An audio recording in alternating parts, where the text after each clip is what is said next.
Bonsoir à tous. Avec ce que nous a exposé Gregor sur le renversement qui s'opère actuellement sur l'interprétation des droits de l'homme, nos sociétés se retrouvent dans une situation paradoxale et contradictoire concernant leur rapport à la vie humaine.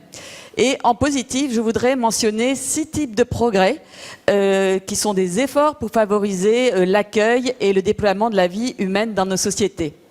D'abord, un consensus international s'est dessiné pour la paix.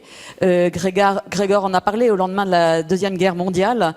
Eh bien, il y a eu un mouvement, des instances internationales sont nées, l'ONU, le Conseil de l'Europe ou encore l'Union européenne, dans un monde qui aspirait à la paix et qui souhaitait que les droits de l'homme soient au centre pour lutter contre les totalitarismes qui avaient été si meurtriers au XXe siècle. Et aussi pour favoriser le développement des peuples comme élément majeur de la paix. En ce sens, beaucoup a été fait en termes d'entraide, de coopération internationale. Selon les dernières projections de la Banque mondiale en 2015, le nombre de personnes vivant dans l'extrême pauvreté passerait sous la barre des 10% de la population mondiale, alors qu'il y a 25 ans, c'était encore 36% de la population mondiale. Éradiquer la pauvreté reste un objectif majeur, avec l'émergence de nouvelles pauvretés dans nos pays occidentaux et qui nous interrogent tous. Deuxième progrès, on pourrait dire, beaucoup est fait pour prévenir la mort et favoriser la vie. Alors, je vais prendre quelques exemples. Par exemple, la lutte contre la violence routière, qui a vu décroître de manière significative la mortalité routière. Et en France, en 1972, en 72, pour nos amis suisses, belges et canadiens, la France comptabilisait 18 000 morts pour atteindre actuellement 3 000, même si c'est encore beaucoup, mais ça a fortement chuté. Lutte contre le suicide aussi, avec des politiques publiques, l'engagement d'associations multiples, et c'est une véritable cause de santé publique. D'ailleurs, Wikipédia vient de mettre en ligne une liste internationale des services d'écoute et de prévention du suicide. Lutte contre les addictions, les drogues, le tabagisme. Et puis, parmi les signes, on peut noter aussi une réprobation pour la peine de mort, comprenant que les sociétés ont les moyens de se protéger des agresseurs sans les mettre à mort. Troisième type de progrès, c'est toutes les politiques nationales et internationales contre les conditions de vie dégradantes et aussi pour protéger les personnes les plus vulnérables. Lutte contre la traite des humains, la vente d'enfants, l'esclavage, les trafics d'organes humains. Dans la lignée des droits de l'homme, on a vu de plus en plus confirmer et affirmer des droits de l'enfant et des conventions internationales pour les droits de l'enfant, la lutte contre la pédophilie. Il y a aussi une attention particulière à la condition des femmes et la lutte contre les violences faites aux femmes. Les politiques pour les personnes handicapées, et même s'il reste encore beaucoup à faire, il y a beaucoup qui a été fait ces 50 dernières années.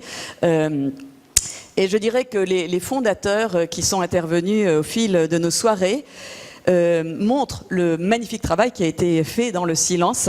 Et ce sont les signes de cette dynamique de solidarité pour protéger, aider la vie, améliorer les conditions de vie de manière créative pour s'adapter aux défis humains actuels.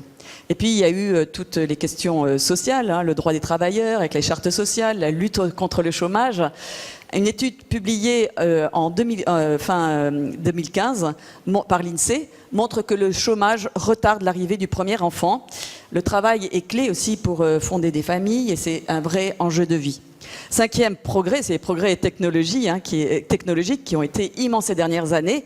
Et dans ces progrès, je voudrais souligner particulièrement les progrès autour de la médecine qui sont sur bien des points fabuleux et on obtient des résultats impensables il y a encore quelques décennies, notamment en ce qui concerne la maternité, le traitement des maladies, la lutte contre la douleur ou encore l'accompagnement de fin de vie.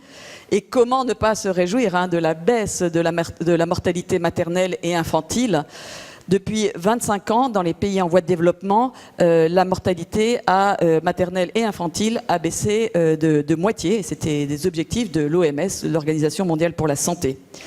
C'est très rare dans les pays occidentaux aujourd'hui ce type de mortalité, mais il faut se rappeler qu'en France, au XVIIIe siècle, un nouveau-né sur 3 mourait avant son premier anniversaire.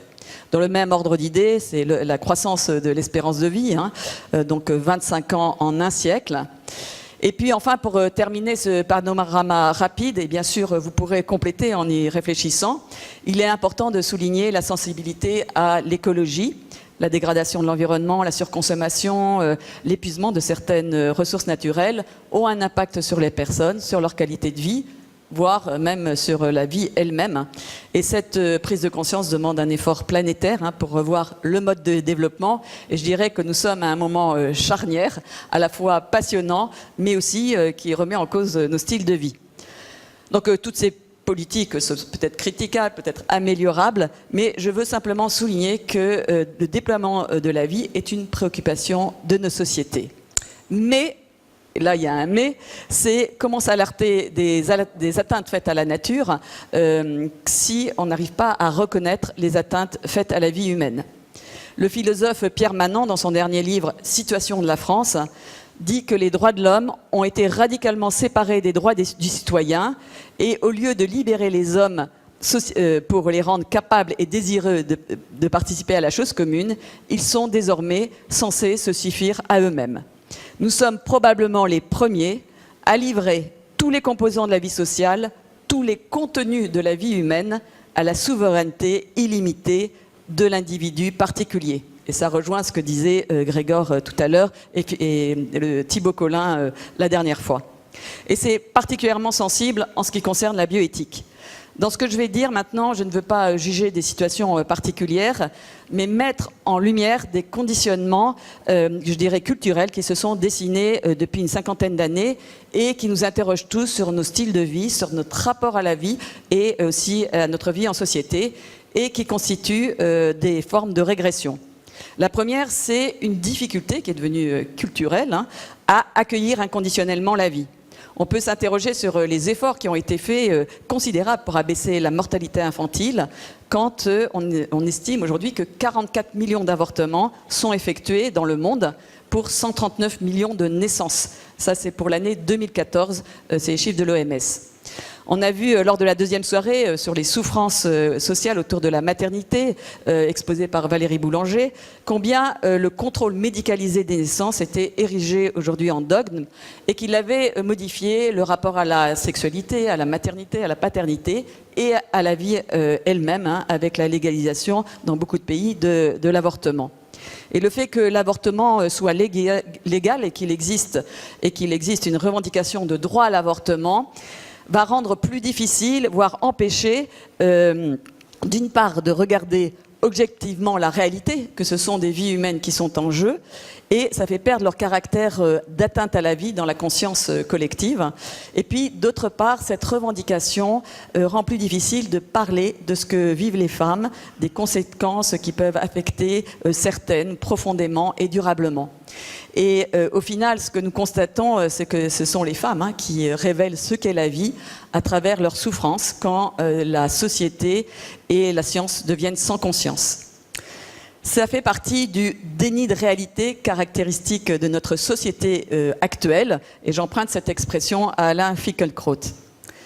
Deuxième forme de régression, la tyrannie du désir, qui s'applique particulièrement à entre guillemets, la révolution sexuelle. La réalisation du désir sexuel, quel qu'il soit, s'impose comme nécessaire à l'épanouissement humain, de préférence sans risque ni crainte de grossesse. Et la médecine devient otage du désir, en lien avec la redéfinition qu'en a fait l'OMS en 1946. La santé est un état de complet bien-être physique, mental et social, et ne consiste pas seulement en l'absence de maladie et d'infirmité. Donc je ne sais pas qui est-ce qui est en bonne santé là avec cette définition, mais bon.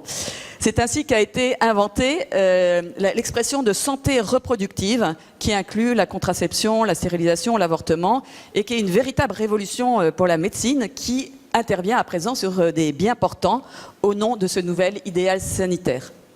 Désir, on a vu aussi d'enfants. L'enfant doit être programmé avec toute l'ambivalence de la réalité du désir. Et le philosophe Marcel Gauchet disait « La société qui met en avant le modèle de l'enfant du désir est la société, la société du refus de l'enfant ».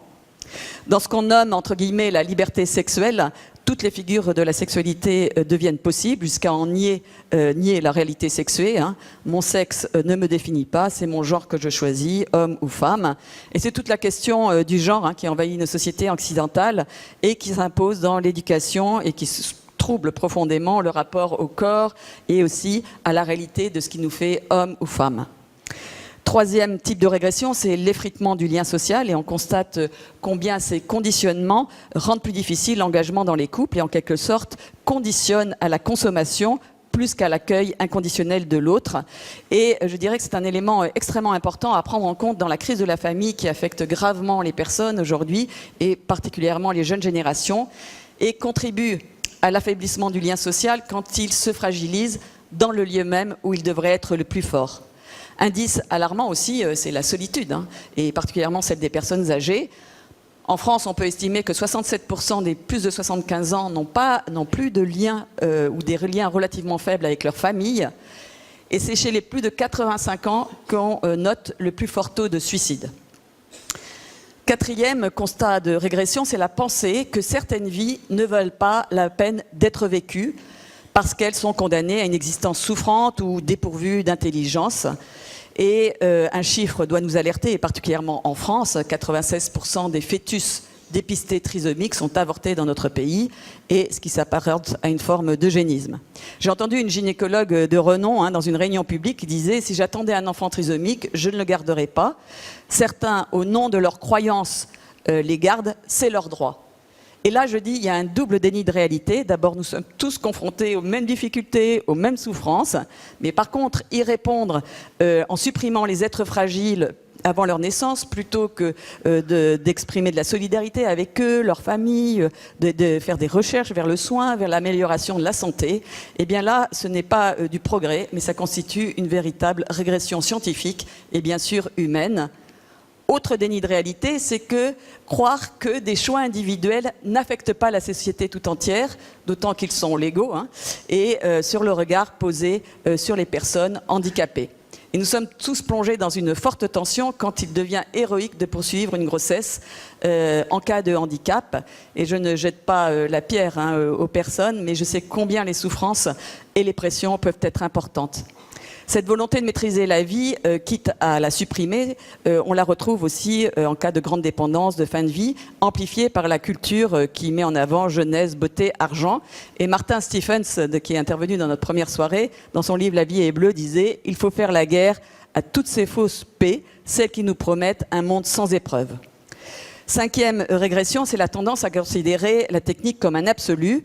Et je dirais qu'au niveau de la procréation, à Vita, nous sommes très préoccupés de voir la procréation artificielle comme réponse aux questions d'infertilité, au détriment d'une véritable recherche sur les causes d'infertilité, avec à la clé des questions humaines pour les couples qui sont confrontés, car ça demeure éprouvant physiquement, particulièrement pour les femmes, mais aussi psychologiquement quand la médecine intervient dans le lieu même de l'intimité du couple.